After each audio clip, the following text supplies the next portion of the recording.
You're not gonna make it. No, you ain't gonna make it.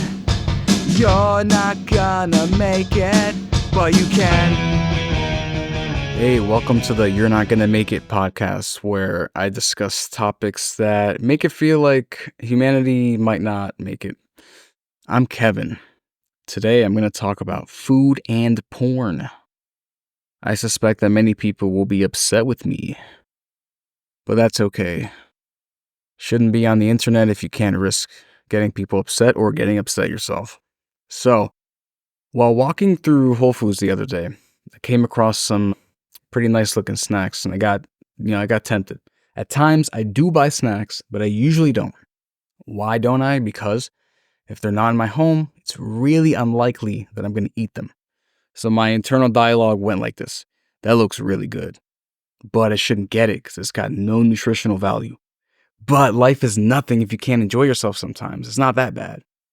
But it's not good either, and I can find enjoyment in other things, right? I won. I didn't buy the snacks. But this made me think about how similar the situation is to not indulging in porn. So some backstory. Why is resisting snacks even important? Well, I myself used to be a very obese teenager. I lost 100 pounds. The catalyst for that was I had a friend who lost a lot of weight, and he was not rich or an actor or model, and he was just some guy. So I knew if he can do it, that means I can do it. And if I don't do it, it's because of my own failings. So I did a lot of trial and error, a lot of exercising, lost a bunch of weight, but I didn't quite start losing the majority of the weight until I took my nutrition into account. For some reason, I thought counting calories was for women, and I didn't do it for a long time. But then when I started, I wanted to kick myself for not doing it earlier, because that is the key to losing weight. Now, when you're losing weight and you're talking about nutrition, what usually comes up? Not eating so damn much, right? Now, what's a good way to not eat so damn much? Not eating a bunch of snacks. Because snacks, by design, aren't meant to fill you. They're just meant to be something you enjoy in little bursts here and there.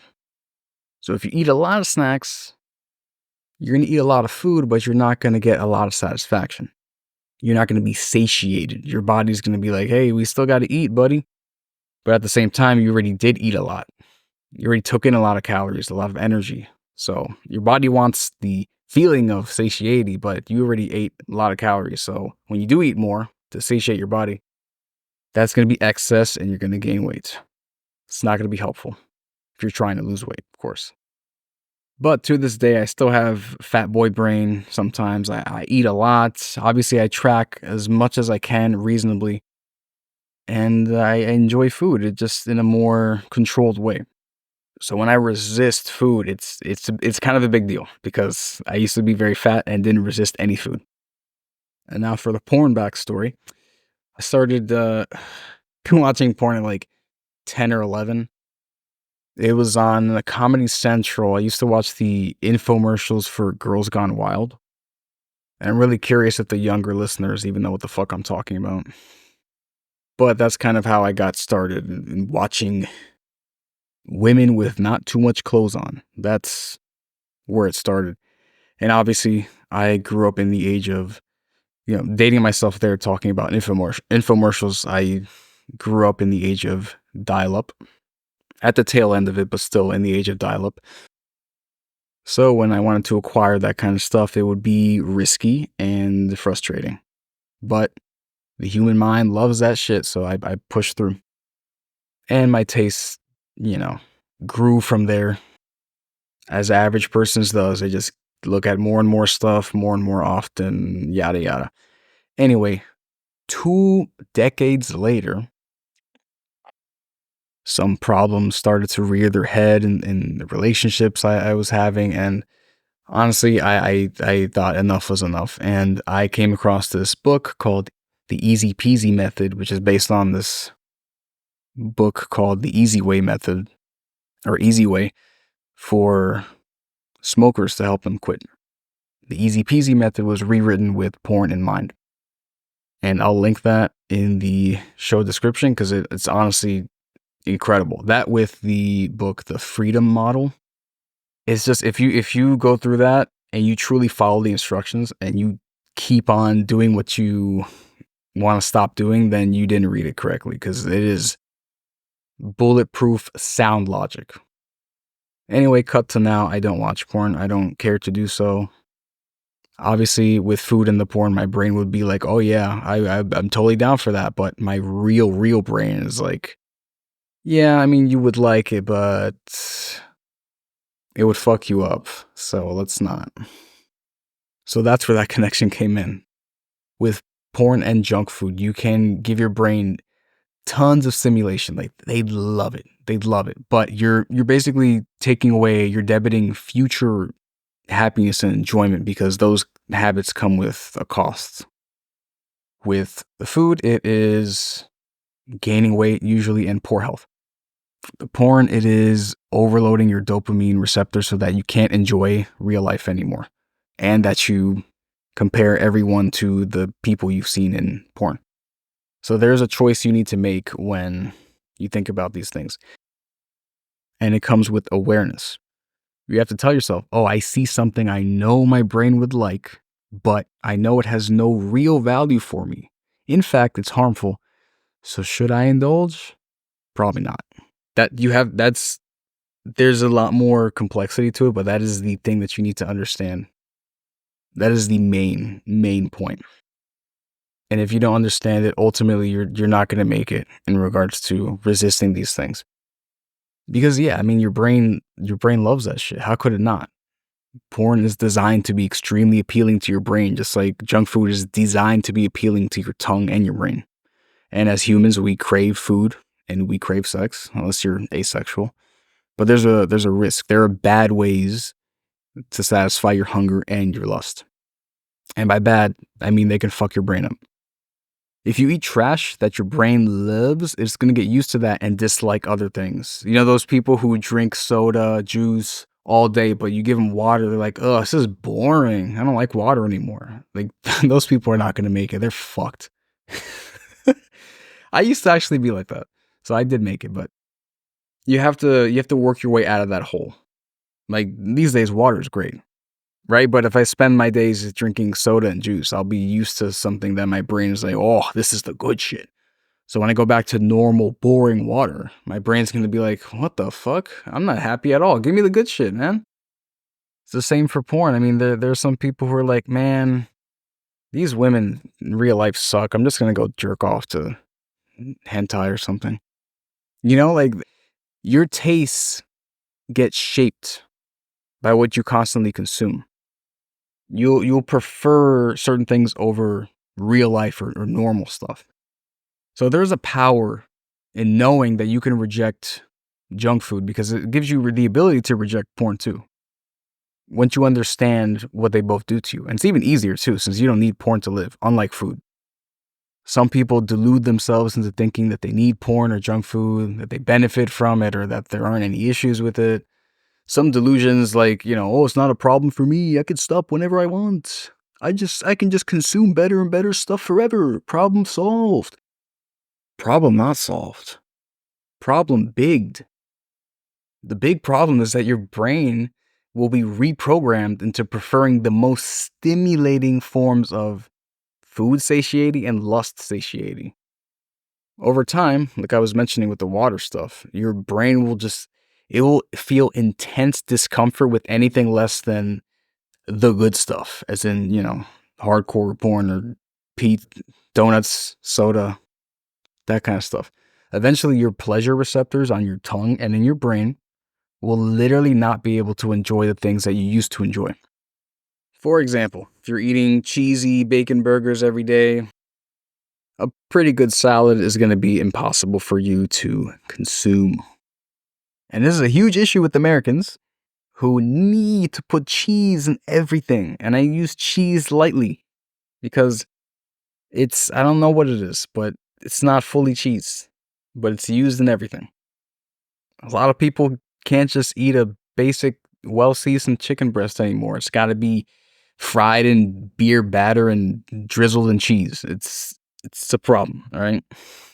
And that was actually what got me into being a personal trainer as I used to be in the past. I was working at Yankee Stadium in New York, and at that point, I already lost my 100 pounds. And I looked around and I saw the fucking garbage everyone was eating. I saw how fat people were. They were barely fitting in their seats. And I was thinking, I was security there, by the way. So I was just standing there. And I thought, wow, it would be really cool if a lot of these people could avoid that early death that they're spiraling towards. And I thought, holy fuck, there's a job for that. I'm quitting. Actually, it's not the main reason. Oh, that is the main reason I quit. But the last thing that happened before I just left the job was some guy was getting really butthurt at me not taking off my hat for the Pledge of Allegiance, despite me having no hair and it being like 99 degrees. He was just like, you have respect for the country. And he told my supervisor, and I did not get in trouble. But I'm like, dude, guys, like, you guys are fucked. So anyway, thanks to that guy for expediting my departure from that bullshit job. But yeah, the average person just eats like complete dog shit. And because of that, they can't eat healthier things. They need that bacon, cheesy drizzle on everything. Their brain is just, it's just wired to prefer that now. Anything less is just not good enough. And it's the same with porn sometimes. There are lots of people who they love it. They just love porn more than actual humans, and they'd rather just watch porn than have a relationship with anyone or do anything in real life. There are even some people, maybe past me, maybe now, I don't know, who had issues with erectile dysfunction because it's like, oh man, I'm used to like the most specific arousing things possible. A real woman, ugh, that's not enough. It fucks you up. Now for both of these things and for addictions in general, there are some things you can do to evolve beyond them. One, most important thing is understanding what it truly does to you, to your brain, and to your habits. And understand what benefit there actually is. Is there an actual benefit, or is it more like you want to feel good because you're not doing it? Similar to a person who puts on very tight shoes only to get the relief of taking it off. You're not getting relief from taking off the shoe necessarily. You're not getting relief from putting on the tight shoe. You're getting relief from taking it off. But you could easily feel relief all the time if you just didn't put it back on. And that's kind of what these things are doing. They're just putting yourself in an uncomfortable situation so you can relieve it a bit. But the reason you needed the relief to begin with was because you put yourself in that uncomfortable situation over and over because you see there's some kind of benefit to that, but there isn't. So for food, I'd recommend foods that you have issues with, that you eat too much of, certain snacks. You do what I did in Whole Foods. Don't buy them. Don't keep them in your home. If they're not in your home, it's going to be way harder for you to get them, and eventually you just won't really feel like going for them anymore. Porn's a bit harder because you can find that. You can pull out your phone and look at some boobies in about 8 seconds, tops. So you're going to have to find out where you are mentally when you go for these kinds of things. Are you in bed?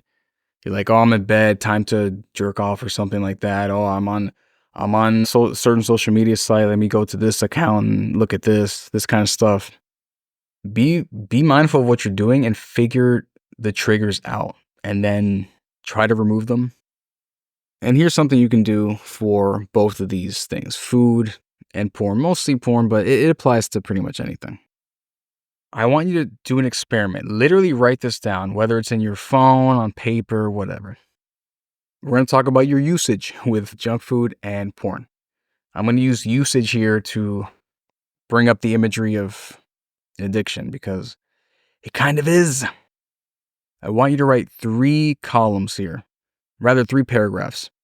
First paragraph, what would your life be like after 10 years of continued use? So whatever you're using now, if you consider it a problem, imagine you keep doing that for 10 years. What does it look like? Now, life after 10 years of reduced usage. Pretend you're eating junk food, watching porn, whatever. You cut that in half. What does your life look like in 10 years? It doesn't even have to be half, just less, right? What does it look like in 10 years?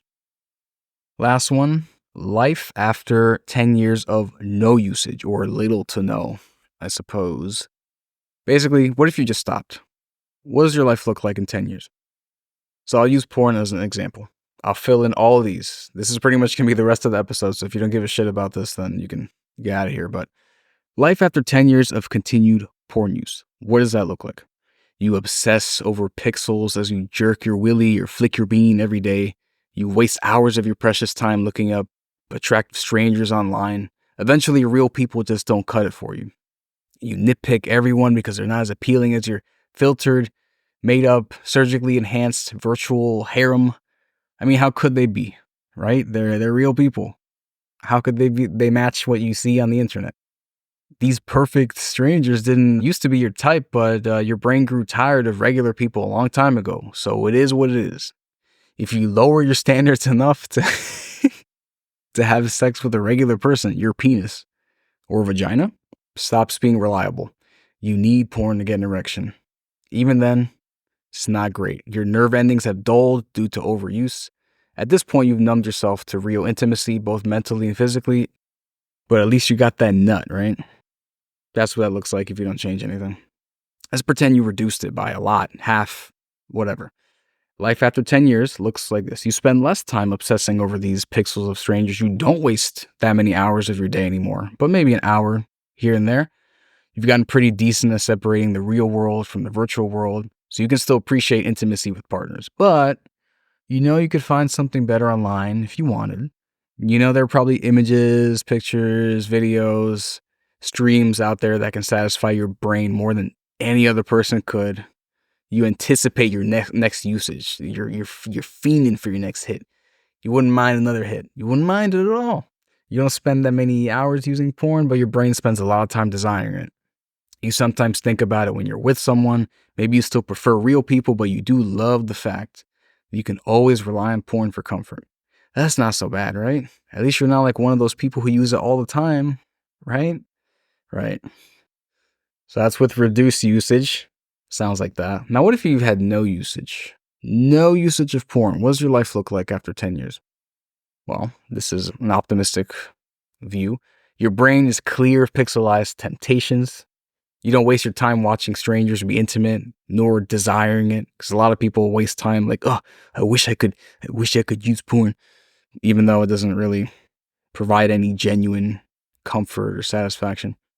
And then without usage, you can channel any lust you get into productivity, time with your partner, or anything. You can change the way that you use this feeling that you have. And you're able to experience pretty good intimacy because you're not distracted by a lust for something or someone who isn't real. Feels good, you know? That sounds pretty good. Sounds like no usage would be pretty cool. And you can flip this to apply to junk food. I'm not going through all that shit again. Just pretend I said the same thing with food. Basically, you want to be fat and dead or not. That's how that would pan out. So the crux of this is understanding what you're actually getting from these things, which is in truth almost nothing, is key to not wanting them anymore. And you know what? What also helps is getting a life too. And I don't mean that in a in a really rude way. I mean, if you're doing stuff, you have a purpose in life, you have objectives, you have goals, you're doing stuff. You're not spending so much time just idling thinking about, oh man, I sure wish I could eat right now because I'm doing nothing. Or I sure wish I could, jerk my willy off because I'm not doing anything right now. It helps if you're busy. And not busy to distract yourself. Just find a fucking purpose in your life. And you won't have all this damn idle time that you'll be tempted to just do other shit with. That helps too. But ultimately, the main thing that helps is understanding what you're getting with these things, which is nothing, and understanding the triggers that kind of get you into it. Because with junk food and with porn, sometimes all it takes is one little peek, one little taste, and you're like, maybe a little more. Because, I could have some more, That was just a little bit. I can have a little more, right? There's always some better stuff I can try out, right? I can go for it. I can go for some. There's always that feeling. Just don't do it. I mean, if you care. If you're like, man, I love being fat and jerking off, then you know what, man? Get some VR goggles and go wild. But for the average person, you won't love that life. I promise you. Understanding how your brain works is a really good way to make it. So please do. All right, that wraps it up. I'm done. If you want to complain to me about how porn ain't that bad, go for it. Make sure you jerk off so you have post-nut clarity before you post something stupid, though. You fucking addicts. So I'm open to hearing everything, but there's no benefit to porn. Now junk food, there's something, there's a whole range. There's some junk food here and there, that could be okay, depending on what it is. Not like straight up candy. That's not ever helpful, but certain pastries are they ain't too bad. But don't be silly. You know what the fuck I'm saying with all this, all right? I'm trying to help you out. Don't be an asshole. Anyways, leave your hate comments, leave a good review, leave both, whatever you want. Either way, I will see you next time. You're not gonna make it. No, you ain't gonna make it. You're not gonna make it. But you can.